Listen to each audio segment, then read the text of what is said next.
Hey everybody. Hey, I'm here with the Olympia Cremina. This is 1974 version, and I just wanted to go over a few things I do when I pull a shot.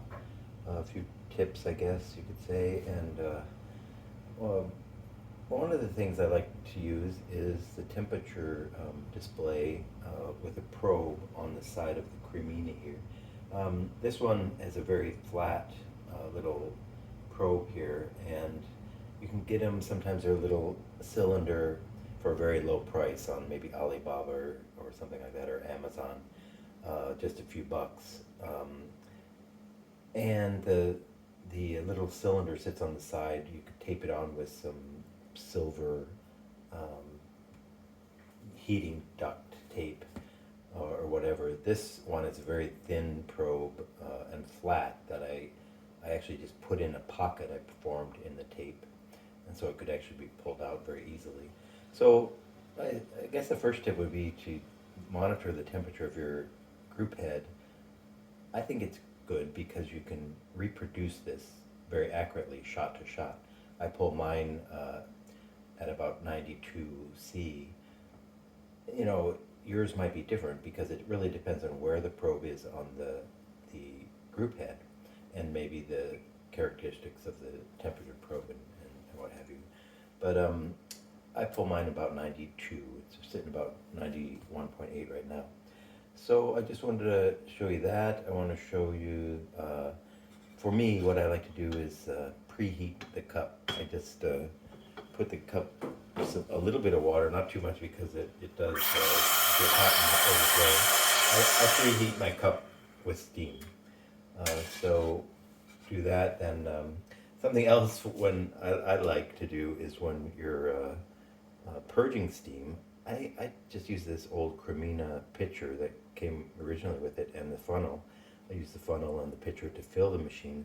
But if you leave that funnel in there and you purge steam into it, even though you get some water, initially in there, you don't get it spurting back up at you or spurting on the machine or whatever. The funnel prevents it from the pressure of the steam from spurting back up the water, which I really like. So kind of silly tip, but it's one I like. Another thing is the little Wi-Fi power controller. This device is from Meross, and it's just a basic plug that has connected to Wi-Fi. It does have a switch on the side there. You can see it's powered on now. But the other thing is you can control it from your smartphone. If this smartphone happens to be older, it's actually one I'm not using right now, but I just set it up for this demonstration. If you say, "Hey Google, espresso off," you can see the espresso machine turned off based on that Wi-Fi switch. So with the Wi-Fi switch, you wouldn't necessarily need to turn your switch on and off. Could that prevent this switch from dying prematurely? A lot of people have problems with these. Yeah, maybe. I don't know if you want to leave it in the same position all the time either, though. That could cause problems. But I really love the Wi-Fi switch. You can turn it on in the morning before you come out of your bedroom if you wanted to. And it's just very convenient, and it's fun to be able to turn it on from your phone, maybe if you're sitting at your computer or something like that. This happens to be in a mode right now. I could just turn it on and off. But if you're at your home screen, you hold here, you get Google Assistant. Espresso on. Oh, that's great. So I just show you that. What else? We got a little WDT. I've already pre-prepared my thing here. But this one I got from Alibaba also. Happened to be, I think it's only like $3 or something like that. For some reason, when I went to the website, they allowed me to purchase it for 99 cents. I guess it was trying to motivate people to use the service. Purchased it, and it was sent to me before I got home from Thailand the last time. And it's great. This one comes with about 12 of these little acupuncture needles. 12 for me was too many. It just pushes around the coffee too much, makes it too much of a disturbance. But so I just took 8 of them out, and I just used 4 to get a little, you know, Weiss distribution technique, moving around the grounds, try to get a nice, even amount of grounds throughout your basket. So after that, just tamp. I just do a normal tamp with a normal 49.6 tamper. And what else was I thinking about telling you about? I guess that's about it. Let's see if I can pull a shot here. I have some milk over there. I'll just empty this carpet, or this cup, and grab that milk.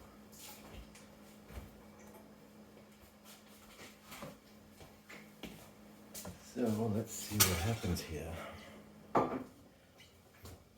We're at about 92.8 right now. A little bit hot for what I normally go for. Sometimes I'll wipe this out, but I already rinsed it pretty good. Put this in there, it might go down a little bit from the coolness of that. I tend to pull this up a little bit before I'm gonna lock it in place, and then go for it. Usually the way I grind, I start to get drips after about 10 seconds. Let's see if that happens today. Not exactly the normal method I use today, but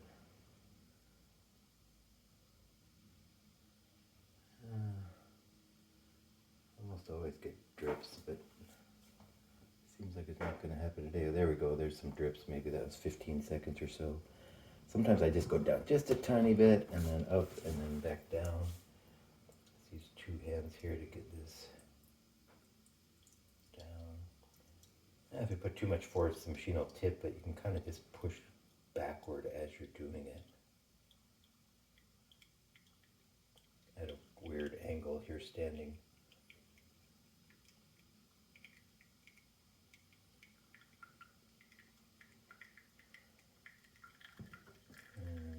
Just kind of tip forward a tiny bit.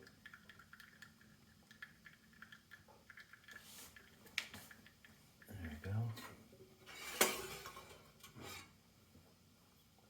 I also have a bottomless portafilter, which I took to Thailand with me for this old original portafilter for the machine.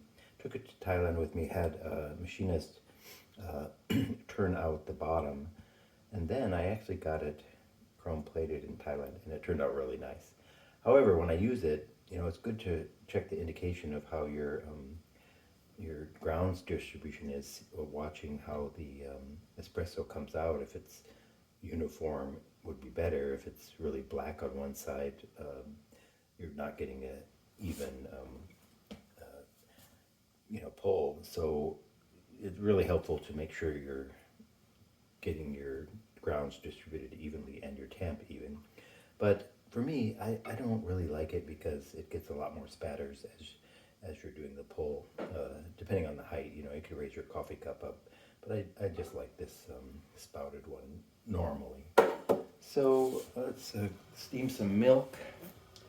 See if I can get this done at this angle. It's a little awkward angle, so sometimes I do purge it first, but not that big a deal probably.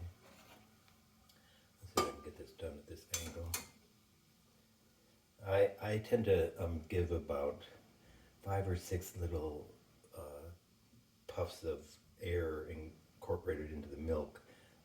That seems to work really well, and then continue on to swirl it around and incorporate all the air into the milk better.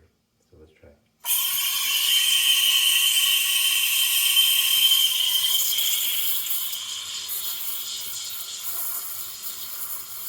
It's a little awkward angle for me here.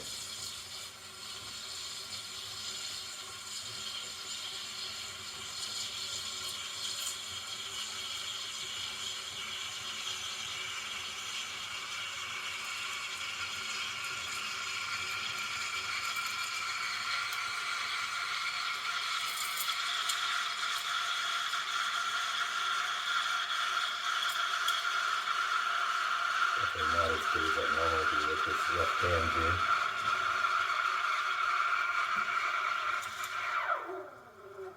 Yeah, I got a little bit too much air bubbles in there, but that's alright.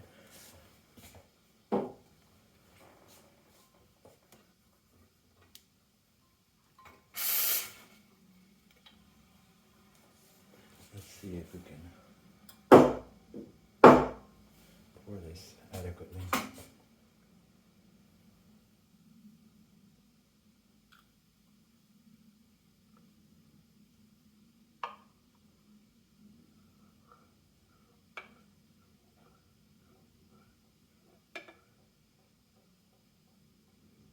Yeah, not bad. Anyway, that's pulling a shot on the Olympia Cremina 1974. Thanks for watching.